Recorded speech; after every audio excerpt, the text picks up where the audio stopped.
जय सनातन धर्म की। प्रिय सनातनियों, आप सभी का स्वागत है हमारे इस कार्यक्रम में।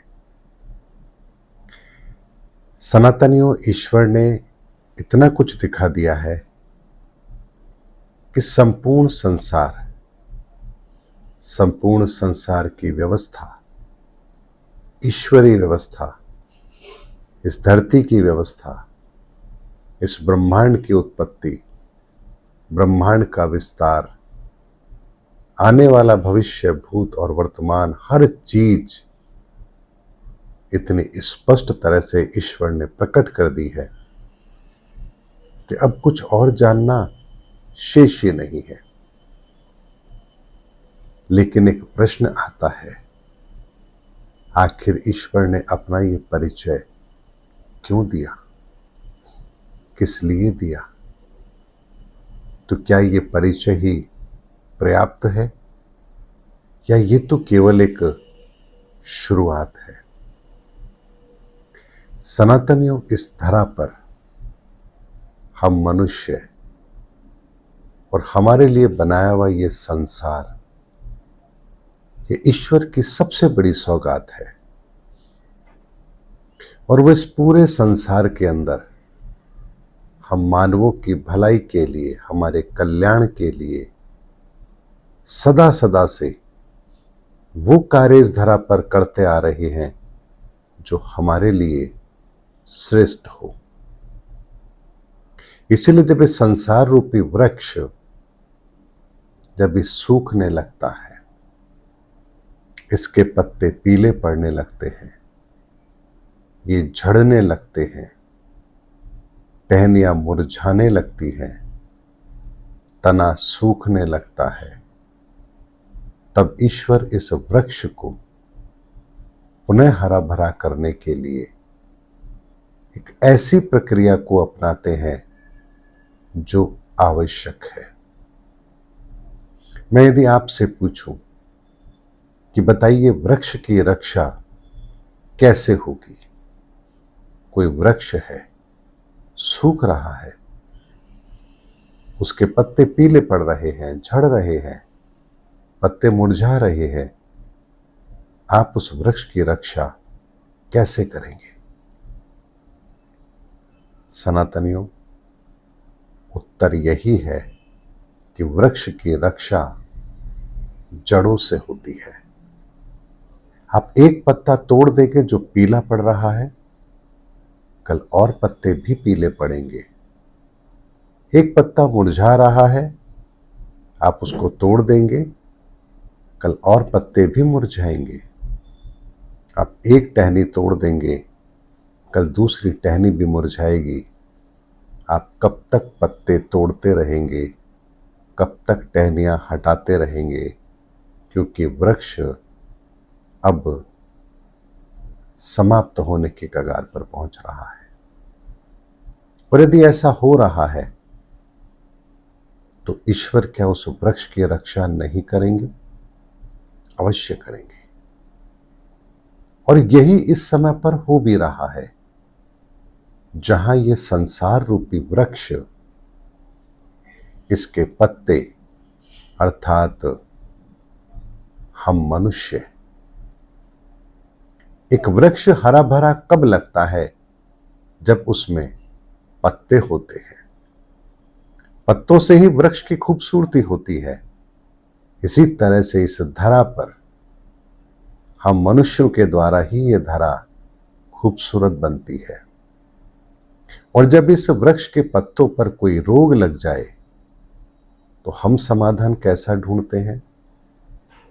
हमारा समाधान तो ऐसे होता है, अरे ये लोग ठीक नहीं हैं, इन्हें हटा दो। हिंदू काफिर हैं, इन्हें समाप्त कर दो। ईरान नहीं मान रहा, इसे मिटा दो। रशिया नहीं मान रहा, उसे गिरा दो। यानी हम इस वृक्ष की रक्षा के लिए क्या तरीका अपनाते हैं? उन पत्तियों को तोड़ना शुरू कर देते हैं, उन टहनियों को काटना शुरू कर देते हैं। लेकिन हम ये भूल जाते हैं कि समस्या इस वृक्ष के अंदर अगर आई है तो उसका समाधान जड़ों से होगा। तो ऐसे में इस वर्तमान समस्या का समाधान क्या है जो पूरी दुनिया में है? आप अगर समस्या गिनने लगेंगे तो आपकी गिनती कम पड़ जाएंगी, लेकिन समस्याएं समाप्त नहीं होंगी। और ये सारी समस्याएं किससे संबंधित हैं? क्या पशुओं से संबंधित है? क्या प्रकृति से संबंधित है? क्या सूरज, चांद, सितारे, आसमान इनसे संबंधित है? ये समस्या हमसे संबंधित है, हम मनुष्यों से संबंधित है। इस प्रकृति की कोई भी रचना को समस्या नहीं है। समस्या है तो हम मनुष्यों को है। और अगर समस्या हमारी है तो समाधान भी फिर हमारा ही होगा। और हमारा समाधान कैसे होगा? तो जैसे एक वृक्ष की रक्षा जड़ों से होती है, जड़ में ही वो दवा डाली जाती है जो उस वृक्ष के लिए आवश्यक होती है।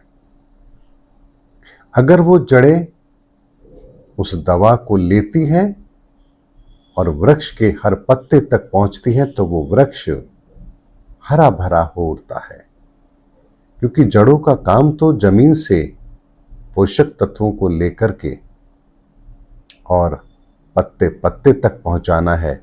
ये काम जड़ों का है। इसी तरह से इस संसार के अंदर हमारी समस्याओं का समाधान भी अगर होगा तो जड़ों के माध्यम से होगा। हमारी जड़ों में वो दवा आवश्यक है जो इस संसार के इस हरे भरे वृक्ष को पुनः रोक सके पीला पड़ने से, झड़ने से, और इसे पुनः हरा भरा कर सके। तो आप बताइए, हमारी जड़ें क्या है? किन जड़ों के अंदर दवा देनी होगी ताकि ये संसार हरा भरा रहे? तो जानते हैं हमारी जड़ क्या है? हमारी जड़ है धर्म। धर्म हमारी जड़ है।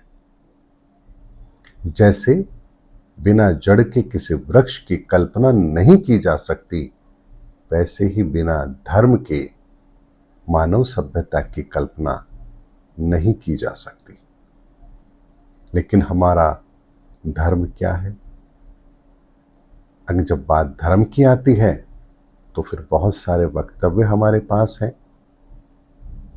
हमारा धर्म ये है, हमारा धर्म वो है।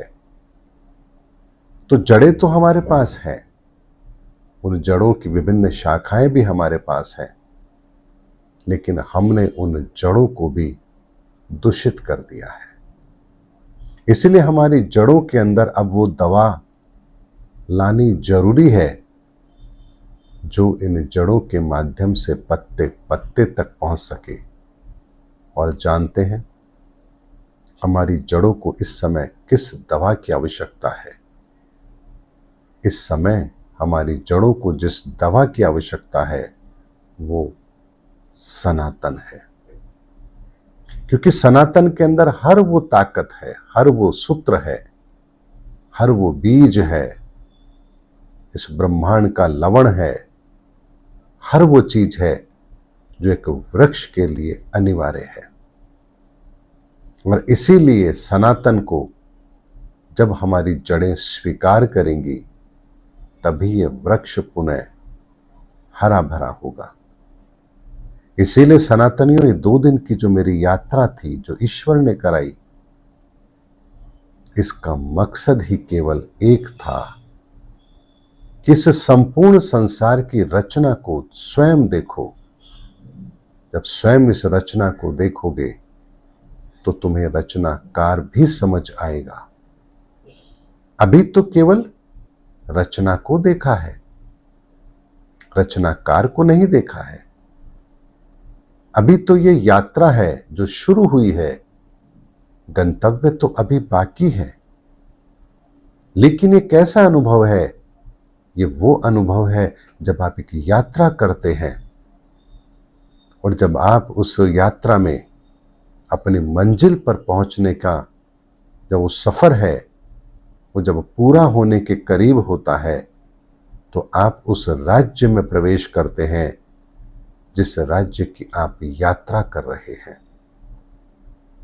और जैसे ही आप प्रवेश करते हैं, आपको उस राज्य की भव्यता, वहां के लोग, वहां की संस्कृति, वहां की आभा, हर चीज आपको दिखने लगती है, क्योंकि आपने उस राज्य में प्रवेश किया है जिस राज्य के राजा से अभी भेंट होनी बाकी है।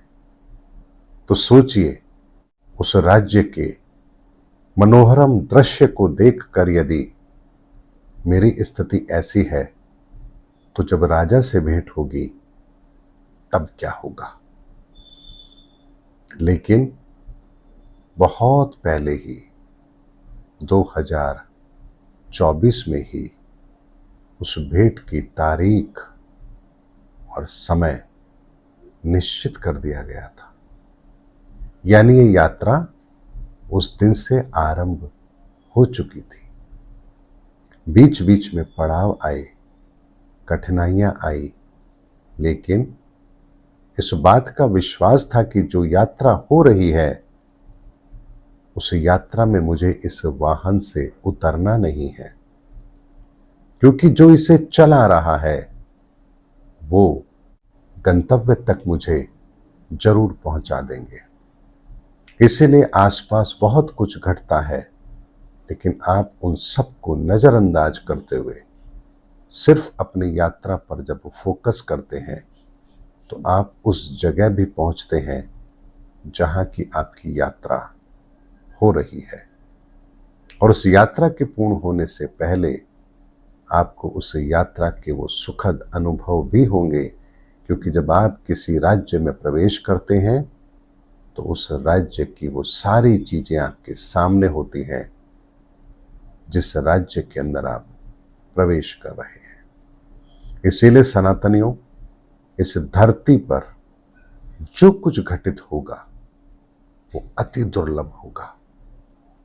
मैं शब्दों में उस कार्य की महिमा, ईश्वर के उस कार्य की महिमा को शब्दों में बयां कर दूं, इतनी मेरी ताकत नहीं। लेकिन एक खुशी की बात यह है कि इस वृक्ष के अंदर जो रोग लग गए हैं, जो पत्ते झड़ने लगे हैं, जो टहनियां मुरझाने लगी हैं, ईश्वर ने अब इस संसार के इस वृक्ष को पुनः हरा भरा करने के लिए हमारी जड़ों के अंदर सनातन की दवा को डाल दिया है।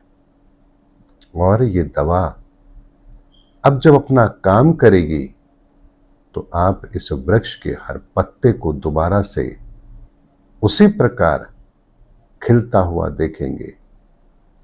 उसी प्रकार आप अपनी आभा के अंदर आता हुआ देखेंगे, जिस पत्ते की खूबसूरती के कारण से ही एक वृक्ष खूबसूरत बनता है। इसीलिए सनातनियों, आज के इस वीडियो के रहस्य को समझिए। जब हमारा पतन होता है, हम अपने स्तर से गिरते हैं, तब इस संसार रूपी वृक्ष के जो हम पत्ते हैं, ये हमारे रोग हैं। जैसे पत्ता मुरझाता है, वैसे ही जब एक इंसान अपने पतन का रास्ता अपनाता है, ठीक उसी तरह से पत्ते के गिरने पर और हमारे पतन के रास्ते पर जाने पर हमारी जो दुर्गति होती है, ये ईश्वर के लिए सबसे बड़ी चिंता का कारण है। अगर एक दो हो तो बात समझ आती है, लेकिन जब बहुतायत में ये होने लगे तब ये चिंता और बढ़ जाती है। और तब ईश्वर को इस धरा पर इस वृक्ष को पुनः हरा भरा करने के लिए हमारी जड़ों के अंदर उस दवा को डालना होता है जो हमारे लिए आवश्यक है।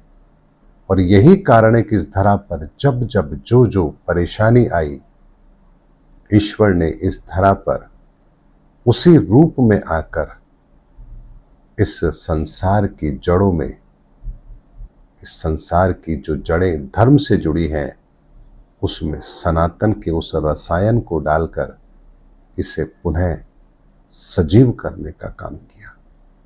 इसलिए आज तक के धरती पर जितने भी अवतार हुए हैं, हर अवतार उस समय की सबसे बड़ी समस्या का समाधान बनकर आए हैं। ये वो रसायन है जो ईश्वर इस धरा पर तब डालता है जब हमारी मानवता गिरने लगती है, हम धर्म से विमुख होते हैं और इस संसार की जो सबसे खूबसूरत कृति है हम इंसान, जब हम में गिरावट शुरू होती है तो इस गिरावट को रोकने के लिए ही ईश्वर फिर ये कार्य करते हैं। और वर्तमान के अंदर जो गिरावट इस संसार में आई है, उस गिरावट को रोकने के लिए भी ईश्वर ने वो कार्य आरंभ कर दिया है। तो देखते जाइए सनातन के रसायन का जो प्रभाव है वो आपको शीघ्र अतिशीघ्र देखने को मिलेगा और ये धर्म की जड़ें पुनः हरी होंगी। सनातन के द्वारा इनको ताकत मिलेगी और ये वृक्ष दोबारा से उसी तरह हरे पत्तों से, फूलों से, फलों से लदा होगा जैसा ईश्वर इसे बनाना चाहते हैं। उम्मीद करता हूं सनातनियों, आज के वीडियो में जो मैंने आपको सार दिया है, ये सार आपके समझ में आ गया होगा। ये हमारे लिए अति उत्साह का पल है, लेकिन धैर्य के साथ। धैर्य धारण करने से धर्म दीर्घायु होता है। सनातनियों, ईश्वरीय शब्द ऐसे ही होते हैं और उस एक शब्द की व्याख्या इतनी गहन होती है कि जब उस व्याख्या में उतरते हैं तो बाहर आने का मन ही नहीं करता है। लेकिन फिर भी संसार के कर्तव्य हैं, उन्हें करना भी है। ईश्वर ने जो कार्य सौंपे हैं उन कार्यों को भी करना है और मानव हित से बड़ा हित तो कुछ और हो नहीं सकता। मिलेंगे अगले वीडियो के अंदर फिर किसी संदेश के साथ। तब तक के लिए आप सभी को जय सनातन धर्म की, जय धर्मयुग की, जय सनातन विश्व।